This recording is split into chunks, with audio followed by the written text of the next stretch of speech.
Hello. Yep. Growing up, I've always used computers.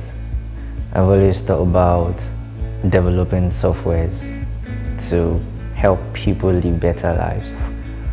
While I'm not necessarily developing softwares now, but I'm still working in digital space and I'm still contributing to helping people live better lives one way or the other. So I'm not far from it, but I'm on the journey to getting there.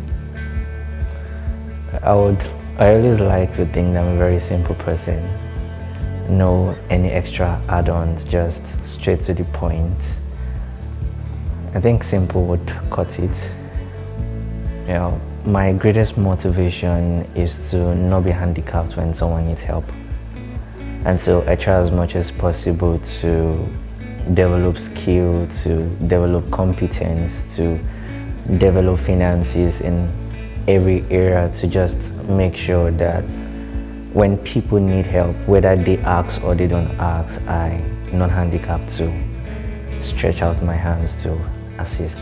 So that's like my greatest motivation, to always be able to help people, basically.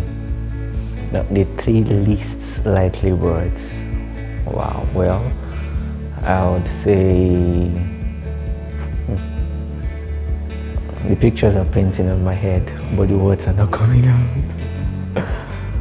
Outgoing, in between. Another word would be, I think everything, the words would all resonate around being outgoing, basically, because I consider myself as a very reserved person, and so anything that's not reserved would be those words circled around it. I have a degree in dance. I have a degree in dance. I used to be a professional dancer, and right now I don't dance anymore. I think growing up, responsibility and the need to look for something that can reach out to a number of persons at the same time, because I felt that dancing would only resonate around my immediate community. And so when I found technology, it was something that can reach a lot of persons without you necessarily being there. And so I just had to embrace that. But I still look forward to dancing and owning a dance studio later on in life. Telling stories. My favorite part of my job is telling stories.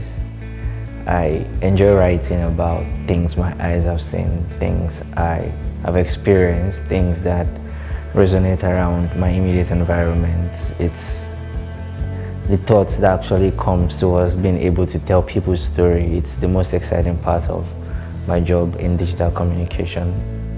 Well, I would say depending on what aggregation of mischief you want to talk about, but I think the person I work closely the most with is Okbe.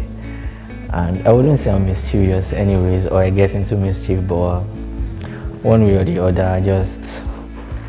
I think doing the job there is bound to be a lot of all of those. So I think Okbe would be the person to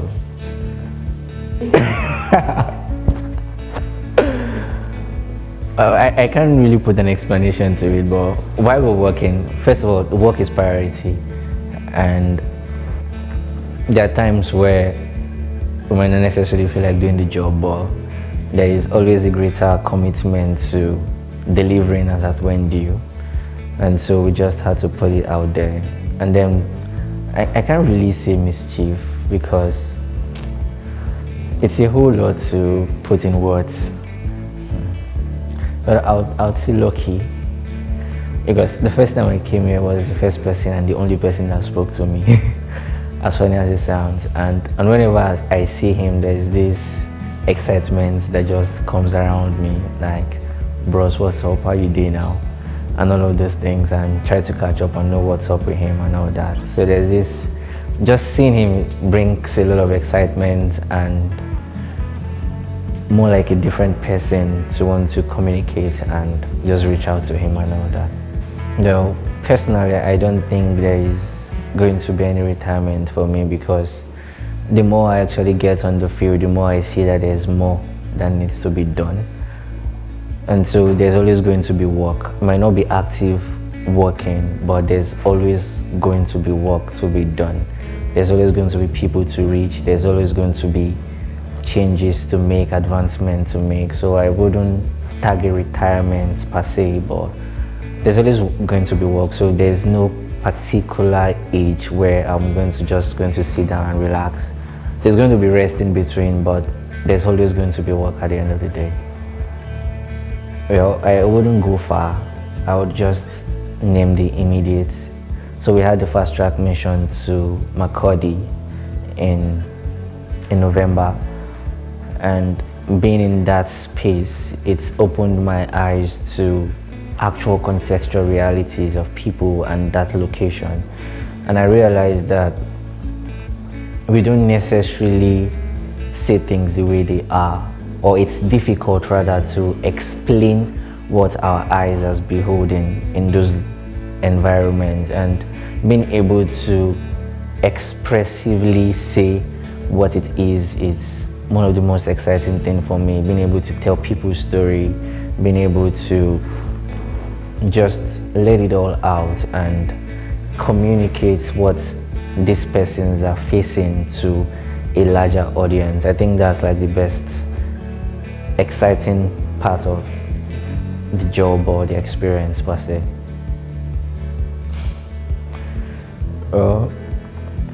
Coolest culture, I would say personally I like remote working conditions or environment, and sometimes you just get a message that you guys are working from home this week.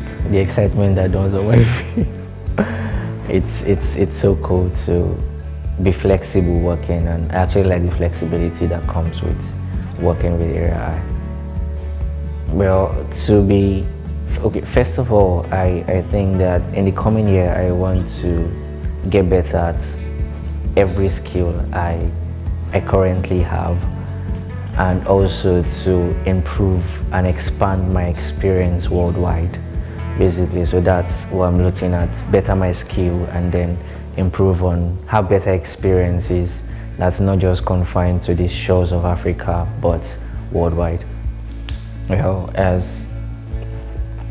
so for the future of AREAi, I think that we're not doing small things, because the commitment level at which we're focusing on our efforts to bridge foundational skills and provide access to quality education, I think it's something that's remarkable, and I do not see AREAi small in any way. The commitment it's pushing forward, and I'm sure we're going to cover more grants across Nigeria, across Africa, and if possible, across the world. I think, okay, because sometimes you send a message, I'm like, I'm always in the output. And first of all, I have this demeanor that work first. And so it doesn't matter the response I get, it doesn't matter the attitude to which it may be perceived. And so it always comes to the fact that it's work first. And so once I get some messages, or mostly messages, I'm like, oh more. And I think my first approach is always to laugh. Firstly, no matter, even though I actually feel not so fine with the response and all those things, I just get to laugh first. It's more like an exit on access for me to regain composure and continue working and all that. So she's the one that makes me laugh the most. I think she's the most amazing person I've met. I'm not trying to be diplomatic in any way, because our work ethic is exceptional, and outside of work ethics, our life actually is something that anyone around us should want to model. And so there's a lot to learn, there's a lot I'm learning, and that's just how it is. What surprised me the most about my job was the flexibility that came with it, in the sense that you're given an avenue to grow individually or personally, and also develop, because I think there's an ideology in the organization that the individual capacity of every staff sums up together to be the corporate capacity of the organization, and so I think that's why there is a lot of attention to individual capacity development. In most cases, or most places where I've worked in, they will tell you that, or rather there's no room for you to develop yourself personally, but in this space there's room for you to still do your thing as far as it leads to the overall bottom line for the organization. So it surprised me the room at which you get for flexibility. Basically, that's a tricky question. Well, personally, I don't like to lay hold of things I cannot control, and so I don't necessarily pay attention to what people might misunderstand. I try as much as possible at every instant to present myself as I am, and so I don't really take into account what people misunderstand about me, basically. Can I say yes and a no? Yes, in the sense that with every experience I've gathered, with everything I've seen, I think there might be things I might want to not have done, or things that I would have loved to do better. And know in the sense that I think I'm where I need to be right now. And so those experiences, those errors, all contributed into making me who I am right now. And I know there's room for improvement, there's room for growth, but I'm happy where I am right now. Yes, yes, yes, yes. People at IDP Camp can change, because that's why they need me, they need you, they need every one of us. You know, there's something that resonates the most with me. Two, actually. The first is leadership is doing your best without necessarily being the first. And the second is, if someone opens a door for you, you have a responsibility to also hold the door for someone else to walk through. And change will always start with you, change will always start with me. And so I think that if each and every one of us contributes our quota, we are directly or indirectly changing people's lives, whether we know it or not. Because if you give someone water today, you've made them smile, and they will always remember the fact that you gave them water. And so it's necessary for each and every one of us to have an understanding that there's more work to be done. And so if we do our quota without necessarily being maybe the founder, or without necessarily being the innovator, but just contributing as small as it is, there's change that is occurring, even though it's just smiles, even though it's the ability for someone to be able to read, even though it's the ability for someone to be able to make choices. Because I think that insurgency takes away choices from people. And so what we are doing as an organization, as an individual, is we're giving these persons the ability to make choices again. Because if I can read and I can understand, then I can believe that there's something better for me out there. Then automatically the choice to choose now rests on my hands. And so I think that even just that alone, the power to give people the ability to choose, is something that can change their lives forever. And so I think that people in these IDP camps can change.